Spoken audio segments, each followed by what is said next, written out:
में व्याकरण देखने वाले हैं। तो बच्चों, हम देखते हैं कि मनुष्य प्राणी जो है अपना भाव या अपना विचार वह किसके द्वारा प्रकट करता है? तो वह अपने जो भाव है, जो विचार है, वह वाक्य के द्वारा ही प्रकट करता है।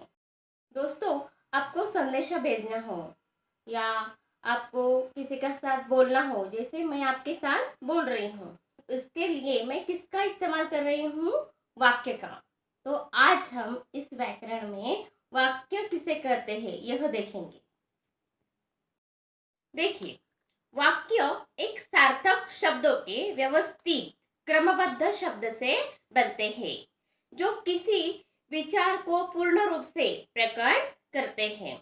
मैंने आपसे बताया कि वाक्य कैसे बनते हैं, तो वह सार्थक शब्दों से और व्यवस्थित क्रमबद्ध रूप से जो किसी विचार को पूर्ण रूप से प्रकट करते हैं, उन्हें क्या कहते हैं?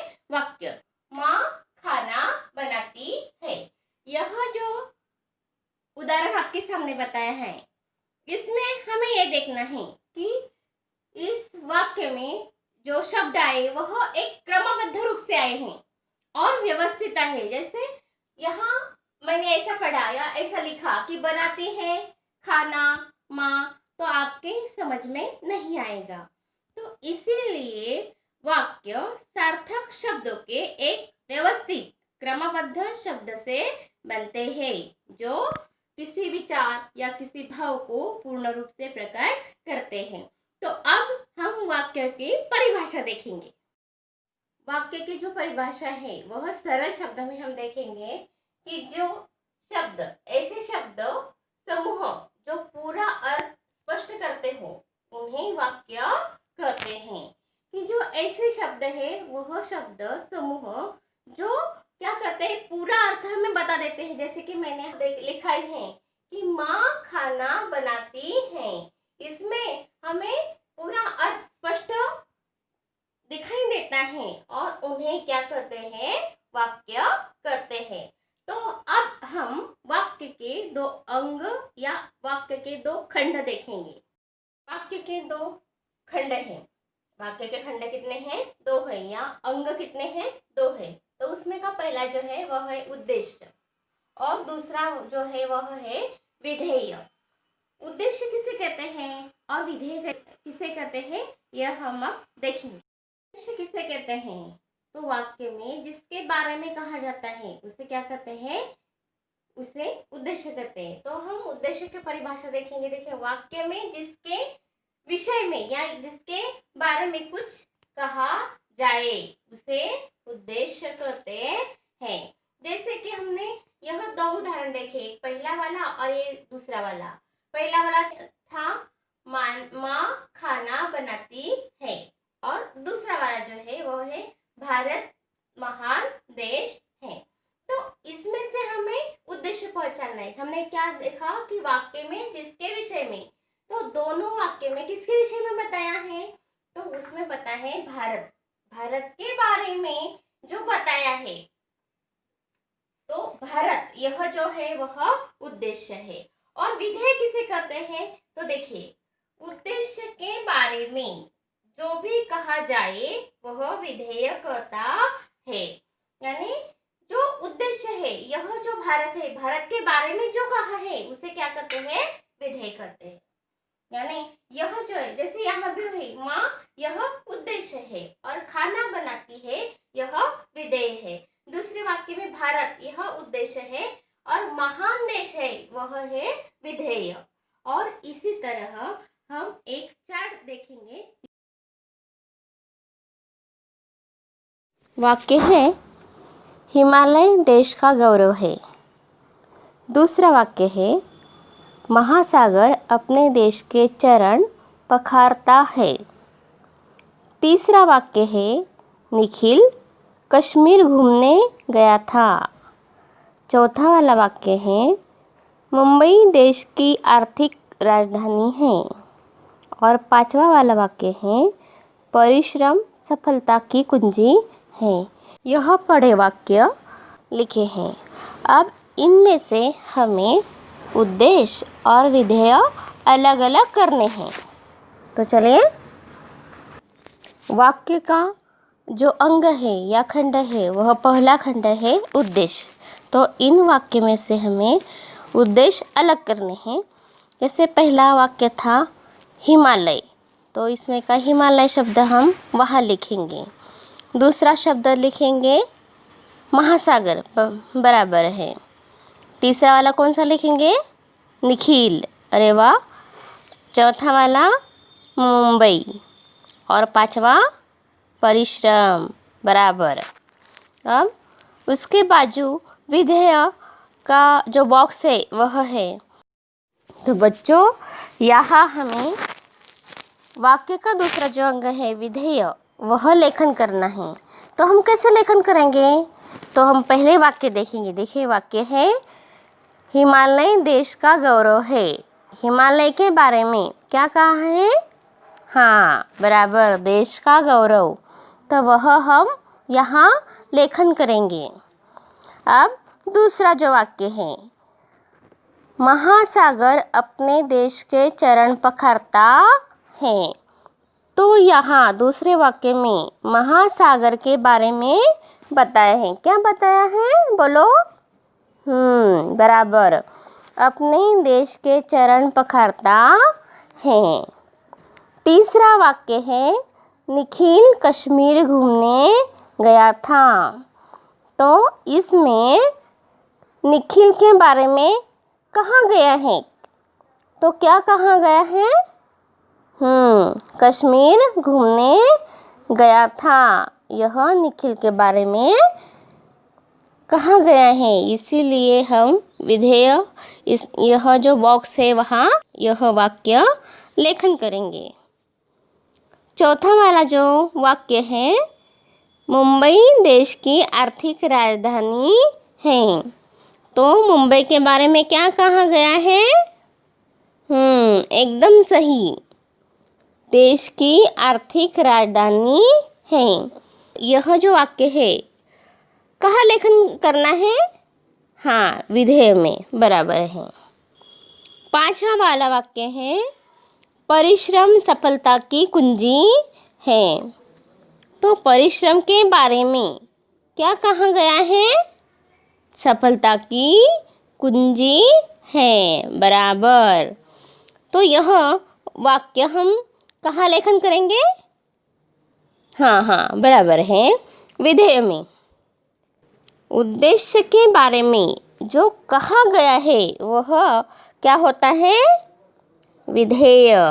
यानी आपको वाक्य के अंग जो होते हैं उद्देश्य और विधेय, यह समझ में आ गए हैं। पुस्तक में हमें 4 प्रकार दिए हैं और उसमें से जो पहला वाला जो पुस्तक है वह है छोटा पुस्तक। छोटा वाला जो पुस्तक है वह शब्द में ऐसा लिखा गया है और चिन्ह में इस तरह वह बताया गया है। तो इसका इस्तेमाल हम कब कर सकते हैं? तो देखिए, क्रमसूचक अक्षर, अंक, संवादमय लेखों में हावभाव सूचित करने के लिए इस छोटे कोष्ठक का प्रयोग करते हैं। जैसे छोटे कोष्ठक का उपयोग कब किया जाता है, इसके लिए मैंने आपको यहाँ 2 उदाहरण लिखे हैं। सागर, आश्चर्य से जब वह आता है तो वहाँ यह कोष्ठक का चिन्ह लगाया है, छोटे कोष्ठक का, और उसमें लिखा है आश्चर्य से, यानी संवाद में जब या हावभाव में यह लिखा है। तो वह आते ही आश्चर्य से क्या, आप सब मेरा इंतजार कर रहे हैं। वह उसकी जो एंट्री होती है वह जब अंदर आता है तो उसे आश्चर्य जो होता है और आश्चर्य से वह कहता है आप सब मेरा इंतजार कर रहे हैं। और ऐसे इसका जो हाव है, उसका जो भाव है वह इस छोटे कोष्ठक में बताया गया है। दूसरा जो उदाहरण वह दिखाए हैं तो वह है निम्न प्रश्न हल करो, और उसमें अ और ब, तो अ को भी यह छोटे कोष्ठक में बताया है और जो ब उदाहरण दिया है या तो उसे भी इस छोटे कोष्ठक में बताया गया है। इस तरह इस छोटे कोष्ठक का उपयोग हम कर सकते हैं। अब दूसरा जो कोष्ठक देखेंगे वह बड़ा वर्गाकार कोष्ठक। इस जो शब्द मैंने लिखा है वहाँ भी आपको छोटे कोष्ठक का इस्तेमाल किया गया दिखाई देता है, यानी बड़े को वर्गाकार भी करते हैं और इसलिए वहाँ छोटे कोष्ठक का उपयोग यहाँ भी किया गया है।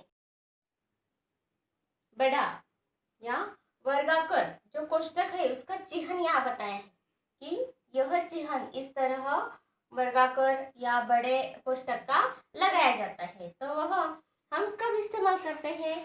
तो देखिए, लेखन में त्रुटि या पूर्ति बताने के लिए। जब हम लेखन करते हैं और लेखन करते समय हम कुछ शब्द भूल गए हो या कुछ लिखना छोड़ दिया हो, यानी उसे बोलते हैं हम त्रुटि। वह त्रुटि पूर्तता करने के लिए हम इस कोष्ठक का उपयोग, बड़े कोष्ठक का उपयोग कर सकते हैं।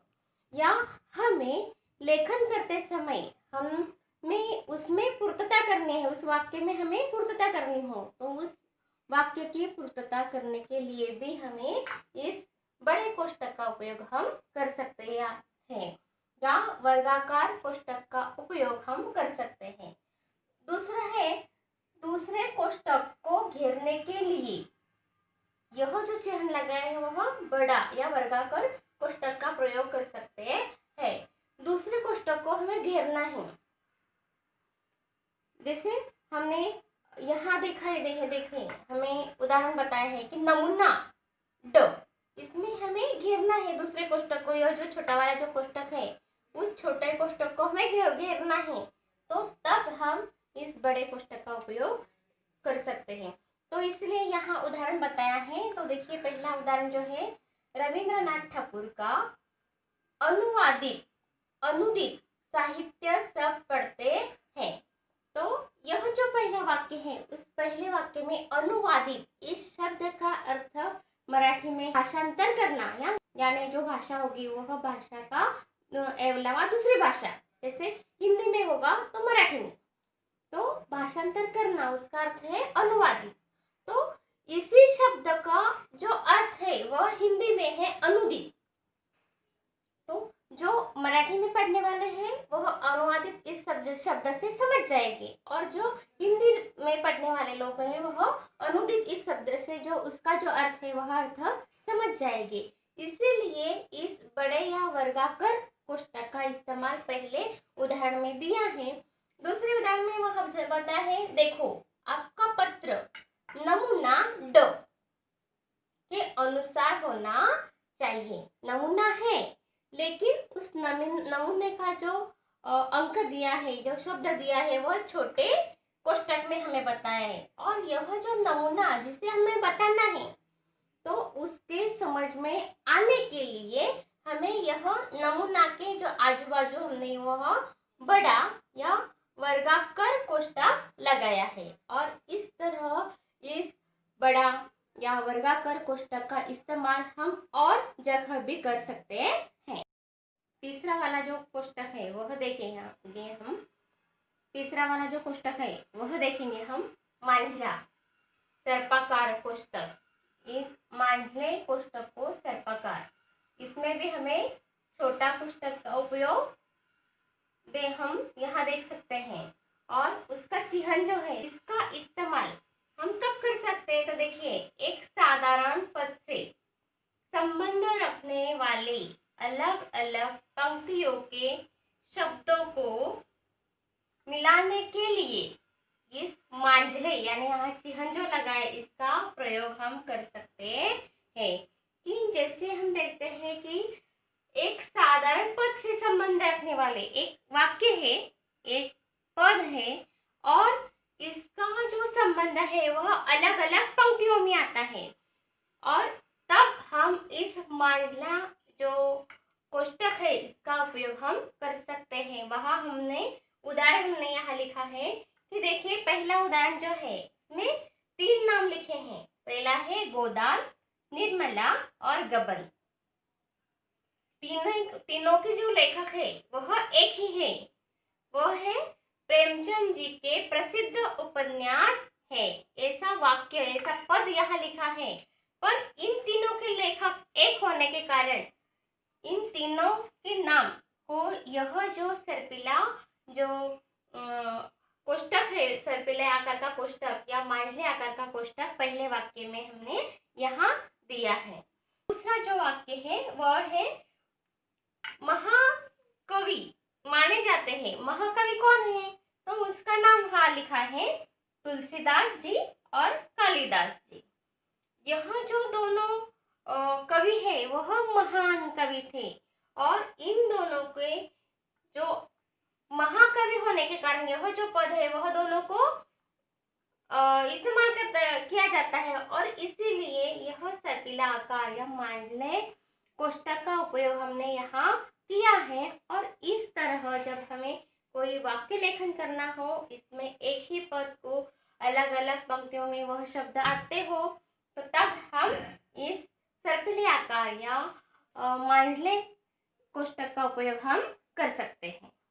देखिए, चौथा वाला जो कोष्टक है वह है हंसपद। यह जो हमने बताया है हंसपद, चौथा जो है वह हंसपद, उसका चिह्न जो है वह इस तरह लगा जाता है और इसका इस्तेमाल हम कब कर सकते हैं? तो लेखन में जब हम कोई शब्द छूट जाता है, लेखन करते समय हम जब कोई शब्द हमारे हाथ से छूट जाता है और तब वह पंक्ति के ऊपर लिखकर है, इस चिह्न का उपयोग हम कर सकते हैं। यह जो चिह्न है हंसपद, वह हंसपद का चिह्न लगाकर हम यहाँ एक अलग शब्द लिख सकते हैं। जैसे देखिए, हमें यहाँ एक उदाहरण दिया है, अस्मिन ने भेंट कार्ड बनाया पर लेकिन वह गंदा बनाया, अच्छा बनाया, सुंदर बनाया, यह तो लिखना भूल गए। तो इसीलिए हमें यह चिह्न लगाना है और वह चिह्न लगाते समय हम वहां लिखेंगे सुंदर। भेंट कार्ड उसने बनाया पर लेकिन कैसा बनाया? सुंदर भेंट कार्ड बनाया। दूसरा वाला जो शब्द है पिताजी कल आएंगे। पिताजी तो कल आने वाले हैं, लेकिन वह कहाँ से आने वाले हैं? तो इसका जो गांव होगा वह गांव हम यहाँ लिखेंगे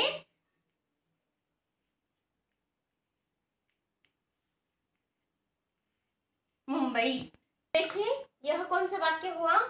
पिताजी कल मुंबई आएंगे। जैसे पहले वाक्य बना था पिताजी कल आएंगे, तो हम वहां गांव डालना भूल गए थे, तो हमने बाद में गांव डालकर यह शब्द जो है इस तरह हम यह जो हंस पद है उस हंस पद का उपयोग हम कर सकते हैं। इन्हें देखिए, यह जो छोटा कोष्टक है, बड़ा या वर्गाकार कोष्टक है, यह जो है मांझला या सर्पाकार कोष्टक है, यह हंसपद है, यह सारे चिह्न हैं। उन्हें विराम चिह्न भी कहा जाता है। हमने अभी जो 4 प्रकार के कोष्टक देखे, उस कोष्टक का इस्तेमाल हमें या जो चिह्न है वह चिह्न का इस्तेमाल हमें इन वाक्य में करना है और वह हमें सूचना दी है उचित विराम चिह्न लगाओ।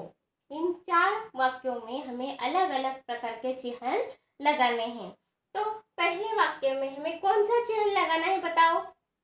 हमें पहले वाक्य में कामायनी, यह जो है वह क्या है?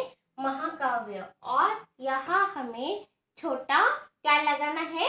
कोष्टक लगाना है इस तरह।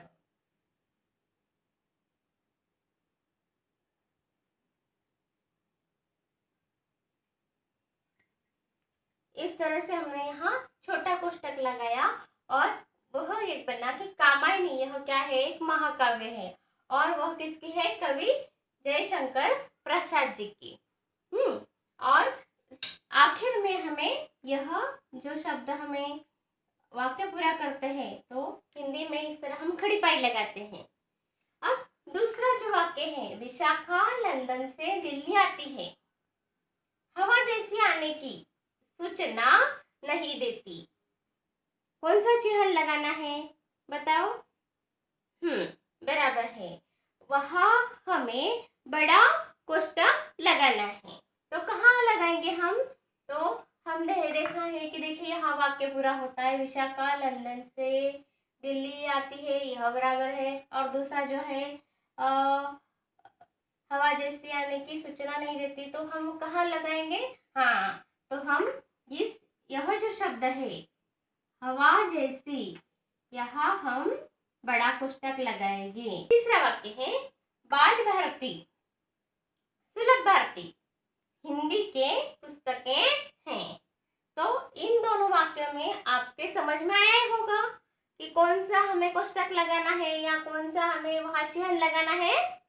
एकदम सही। वहां हमें कौन सा लगाना है, मांझला या सर्पाकार, इस तरह का चिन्ह हमने यहाँ लगाया है। चौथा वाला जो वाक्य है वह किसी दिन हम भी आपके आएंगे, तो यहाँ हमें कौन सा चिन्ह लगाना है, इस तरह हमने हंस पद का यह चिन्ह क्या किया, यहाँ लगाया है। तो वाक्य हुआ कि किसी दिन हम भी आपके घर आएंगे। हमने आपको चिन्ह या कोष्टक किस प्रकार लगाया जाता है, कैसे लगाए जाते हैं, यह समझ देने की या समझा देने की कोशिश की है। धन्यवाद।